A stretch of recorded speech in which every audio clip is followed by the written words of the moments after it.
Shabbat Shalom. When I was growing up, our synagogue had a regular practice of writing for the high holidays. They used to set up tents in the sanctuary, 4 tents, one in each corner for each of the 4 worlds. And people would duck into those tents. They were beautiful, covered in silks and furnished inside with pillows and all sorts of beautiful places to write, and people would meditate and jot ideas down in a journal. I always thought that writing was central to Jewish practice. When I got to college, I was desperately lonely. I missed home, and I missed my Jewish community. I called my rabbi, and she suggested I should check out some of the synagogues off campus, that maybe being in multi-generational community would be a balm for my soul. It was nerve-wracking to go out into the world and find a community not knowing anyone. I built up my courage, found a conservative synagogue, and made plans to go the next Shabbos. I was worried about getting there, finding it, parking, all the things, and I woke up that morning so early, I ended up arriving 30 minutes before services started. And those were the days before security was a thing, so I just walked into the sanctuary and found a spot in the back and took out my journal and started writing a letter to God, asking God to help me make this a home, to help me figure out college, to help me find friends. I hadn't been writing for very long when a whole group of women came up to me suddenly. "What do you think you are doing? Writing here in the sanctuary on Shabbos? How dare you?"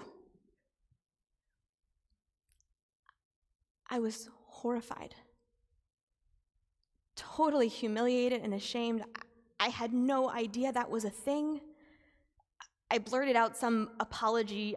I'm not even sure it made any sense. And then they wanted to talk to me. They had all these questions for me. Where was I from? And where did I grow up? And did I really think that was okay? And all these things. And I was just trying to respond and trying to keep my cool and trying to not lose it in front of these women in this strange synagogue. And at some point, services started and they went away. And as soon as they did, I grabbed my journal, threw it in my bag, ran to my car, and cried all the way home. As a young adult, I was always hyper-conscious of how other people perceived me. I was always looking around, trying to see how people were reacting, trying to modulate my behavior to make others like me more.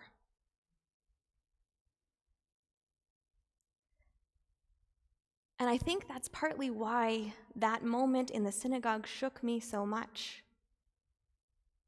I was doing all the things I thought would lead to people seeing me as being a good Jew.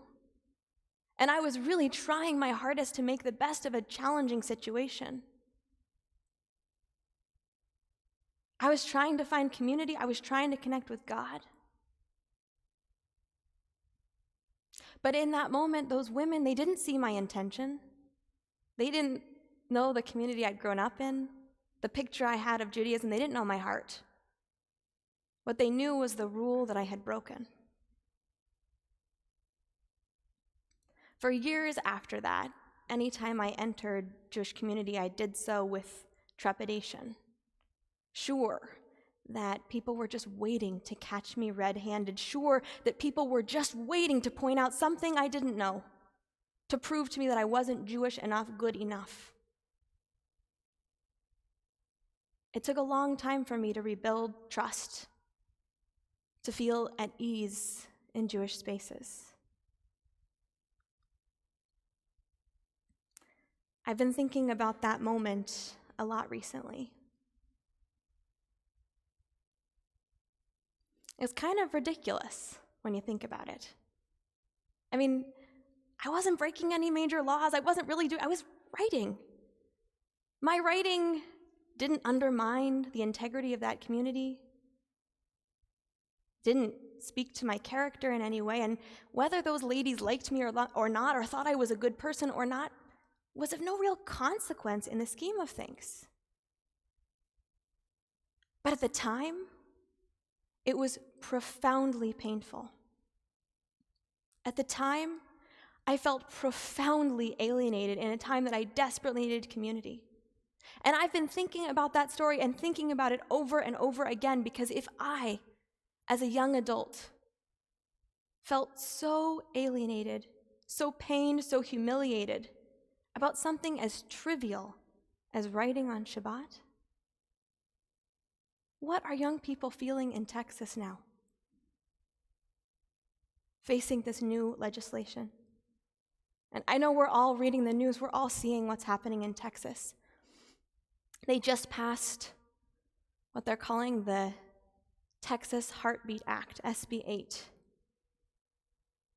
which makes it a crime to aid or abet the procedure or inducement of abortion after 6 weeks, the time you can detect a fetal heartbeat. Now, what makes this bill so challenging is it doesn't rely on law enforcement agents, government officials, central governing bodies to enforce it. No, the law puts the onus on everyday community members. It empowers vigilantes to harass medical professionals, taxi drivers, friends, teachers, anyone who's suspected of aiding or abetting an abortion. And it just doesn't allow them to sue. No, it financially incentivizes that process. Because if you sue someone on the suspicion that they have helped someone to get an abortion and you win in court, you not only recoup your legal fees, you also win a $10,000 bonus.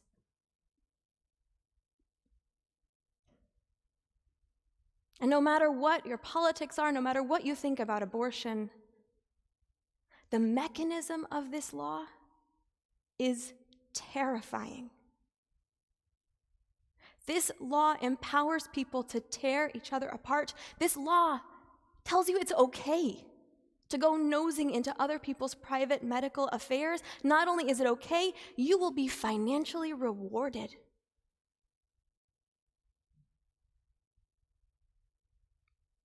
This law also does not account for mistakes. If I suspect you of having helped someone get an abortion and I take you to court and I was wrong all along, I don't pay your legal fees. Defendants don't get their legal fees back. Which means this law can financially ruin people on nothing but baseless suspicion. And it affects people when they are in the springtime of their lives, when they are most worried about how other people see them. I think about the pain I felt as a young adult. That is a tiny fraction of what young people could feel when friends or teachers or classmates take advantage of this law or just simply follow the law.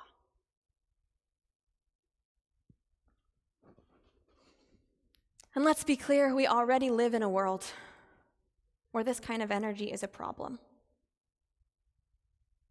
We already live in a world where online trolls can post lies about you that cannot be deleted, lies that ruin lives. We already live in a world where social media influencers make their money by gaining viewers, spreading hate, spreading vicious lies or mockery. They are already financially rewarded, and that is without laws that codify such behavior. And what's really scary to me is, do we really think this mechanism, this legal mechanism, is going to be limited just to reproductive rights?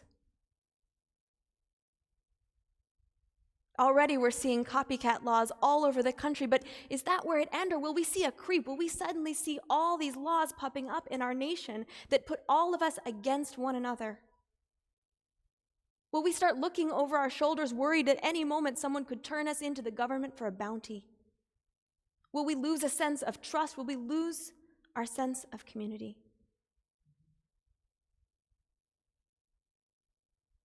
I'm reminded of a famous story in the Talmud.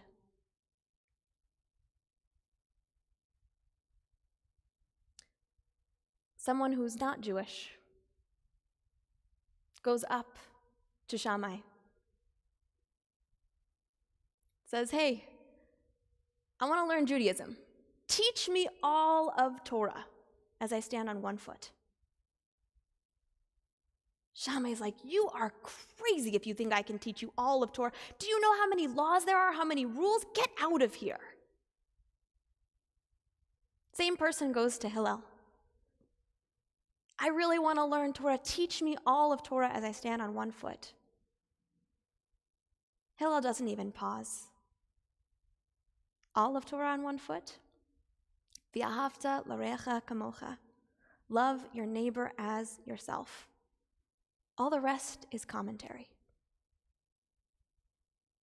For Shammai, the most important thing were the rules. Shammai was suspicious of people. He didn't trust that person was really there to learn Torah. He didn't trust that they were there for the right reasons. But he knew that the rules would get him through, and if he just focused on the rule, that would win the day. But for Hillel, it wasn't the rules that mattered most. It was the person in front of him. He knew that with love, with connection, with community, everything is possible. And that if someone had that ultimate truth of loving a neighbor as oneself, the rules could be learned. That story is fundamentally where we are now. Each one of us in our daily lives, we have the choice to be Hillel or Shammai. We have the choice to focus on the rules, the choice to look around and see where people are breaking rules, or the choice to focus on loving our neighbor, on seeing the best in our neighbor. Ultimately, we can't fix the Texas Heartbeat Act. We also can't change single-handedly the cultural zeitgeist that is turning us against one another. But what we can do is love our neighbors as ourselves. We can love our neighbors. All the rest really is just commentary.